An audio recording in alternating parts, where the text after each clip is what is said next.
Good morning and welcome to the Return Homestead. My name is Mike and my wife Marty and I homestead 50 acres in southeastern Kentucky.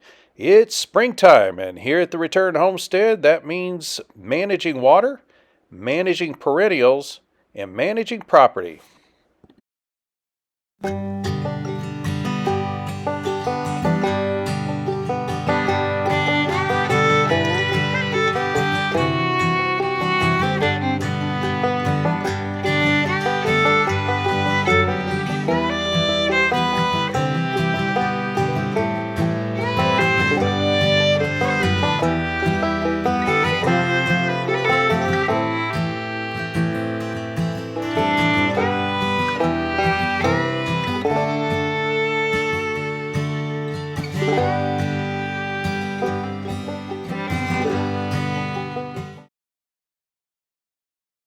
One of the areas of the property that Marty has been working on is an area where we're managing all three, water, plants, and property. It's right here at the southern end of the 2001 Fleetwood that we're doing the remodel on. We're going to be moving into this house, but we do have some work to do. You can see this very steep hillside, and this rocky hillside also has some natural springs in it, which means we have plenty of continuous water running down the hill. And all of that has to be managed. We've got to get the water away from the house so it doesn't end up underneath the house. We want to expand the plantings in this area to provide some additional cover. And we're also going to add a small yard here so that sunshine has a place to come out and enjoy the sunshine.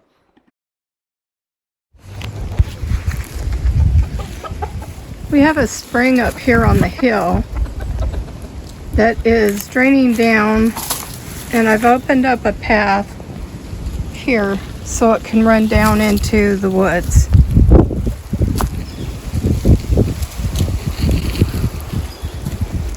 But we have springs all over the property. Water's really not an issue, except for it has to be redirected. But it's a constant source of water for the chickens if they run out in their coops. And I've now got it draining away from the house. I got all of the seedlings from the pine trees chopped down so they won't threaten the house. The house is just behind me, about 4 feet. I gotta see what this tree is, I'm not sure. Or that one. Those might also have to come down. Anything that threatens the house has to come down. Now, my main reason for coming back here and cleaning this mess up was to manage this water. This was all going up against the house, and I have to get it out of the way and down the road where the drainage is down there. All this water comes from a natural spring up on the hill here. So this constantly runs, and I had to keep it off the house. It was also running down and getting all around the air conditioner unit. And if you've had any air conditioning put in, this stuff is stinking expensive. So I had to protect that as well. But this still needs some management. So what I think I'm going to do is cut a trough here, bringing it here, and also cutting this out a little bit more. I've been piling rocks up from off the hill to try to block it. Let's see how we do. This is the most it ever runs, so it's not like it comes down in a deluge, but it is a constant feed into this trough that I now have put in here. And then when it rains, the gutter will also add to that. So I have to do some more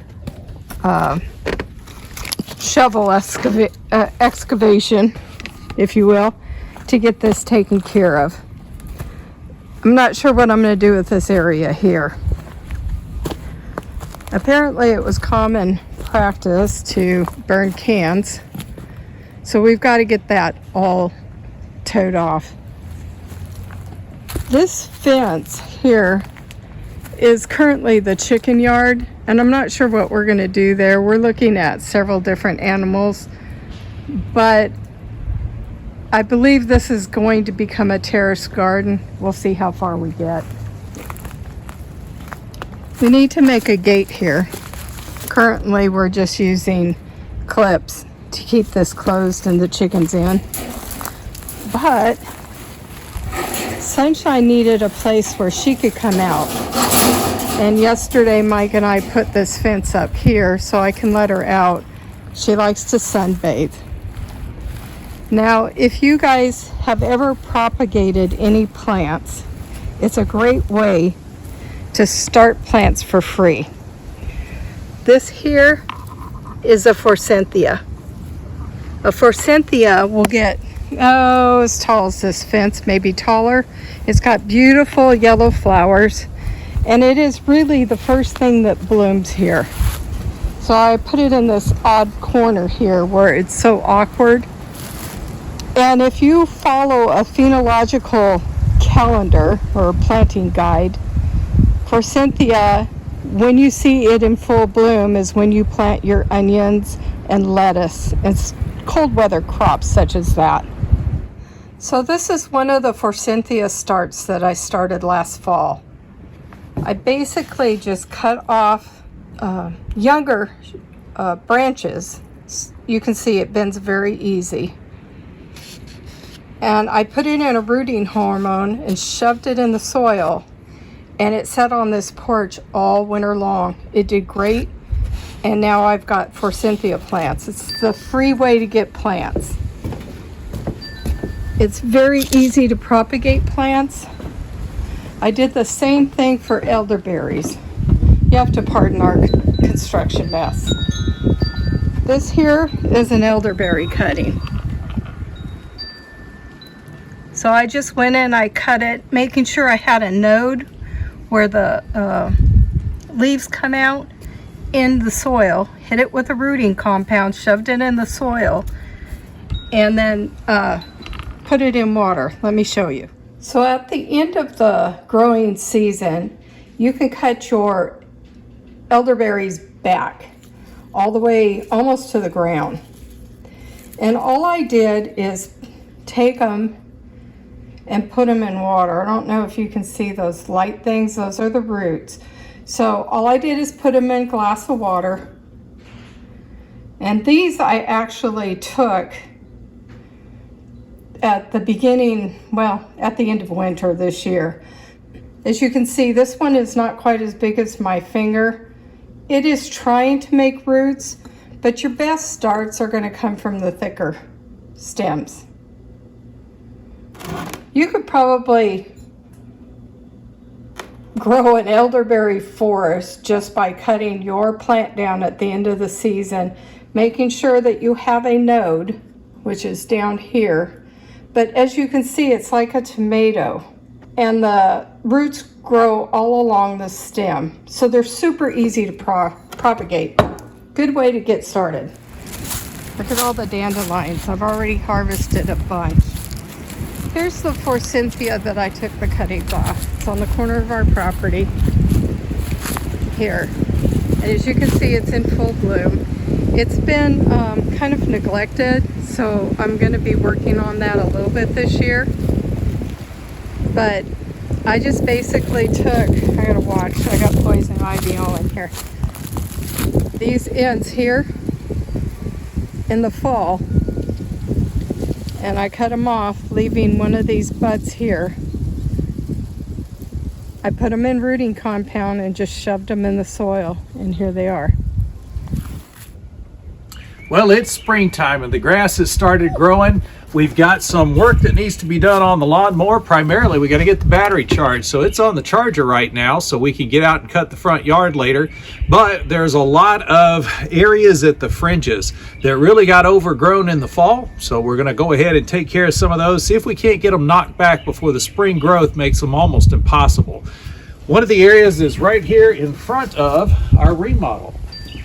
We've taken down quite a few trees through here. We did kind of scalp this fairly well in the early fall, but it overgrew on us again. The blackberries are just really thick and heavy through here. We've got a lot of the trees that I cut down that are sending up suckers, and this is going to make for a real tangled mess if we leave this all summer. So I'm going to go ahead and get a jump start on things while we're waiting on the lawnmower and see if we can't clear this hillside a little bit.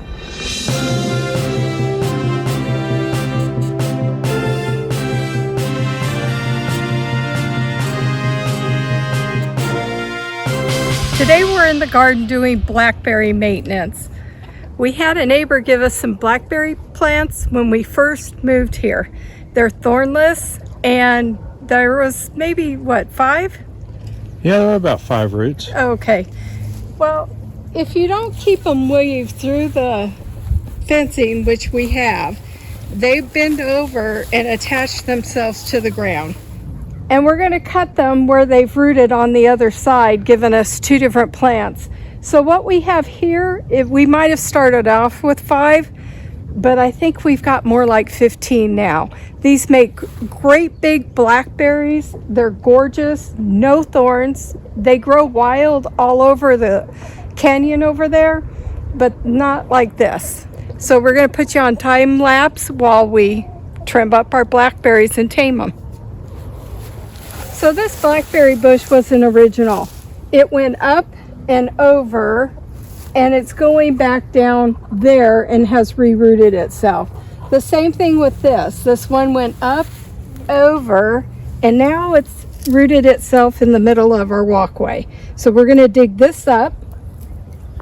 We're going to cut this here, get it back up on the trellis, and we're going to start a new row of blackberries.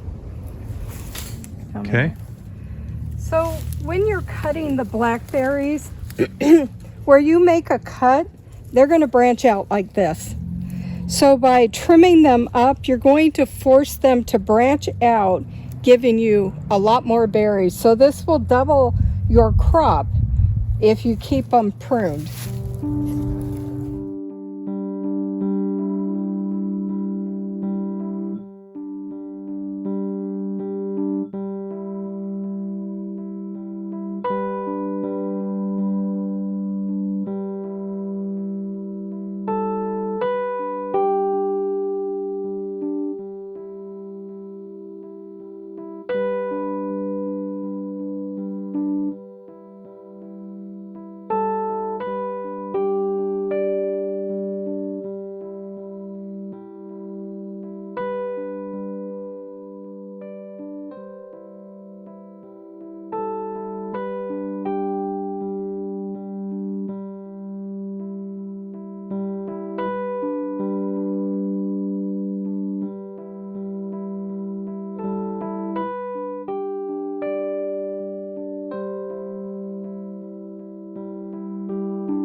You might be watching this wondering why I don't just grab a lawnmower and come in here and cut this down and then clean up whatever's left of the blackberries. After all, they're very prolific.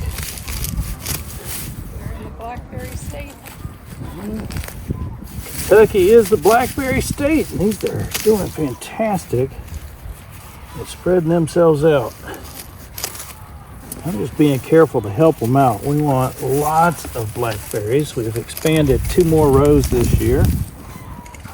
And it looks like we've got plenty of these new offshoots that we can move over, put on those new trellises. So I'm just being careful to cut them out of the grass. This is no different than using a lawnmower. I'm just being discriminate about what I'm cutting.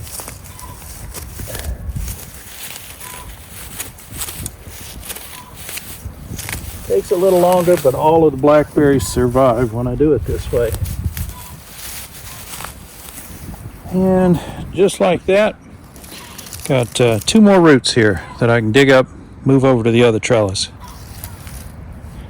We still have a lot of work, but we haven't done anything to this house or the outside of it as far as water management. In the 2 years we've been here, our focus was up above at the other house, and we completely remodeled it and got the front yard taken care of, built chicken coops. I mean, there's always so much to do when you're first starting up a homestead. And we had to get here. We had it all set up in Nevada, but we moved, so we had to set it up again. So this is kind of the fun part, but you want to try and get it right the first time so that you don't have to redo things. We have to redo things on a continual basis because we're still learning the land and seeing how that, for instance, this porch, this is the late afternoon. It gets absolutely no sun. So for me to put anything on this porch or in front of the porch, as far as plantings, it would be a great place to put brassicas or herbs like cilantro, things that don't need a lot of sun and will bolt once the sun starts hitting them hot and heavy.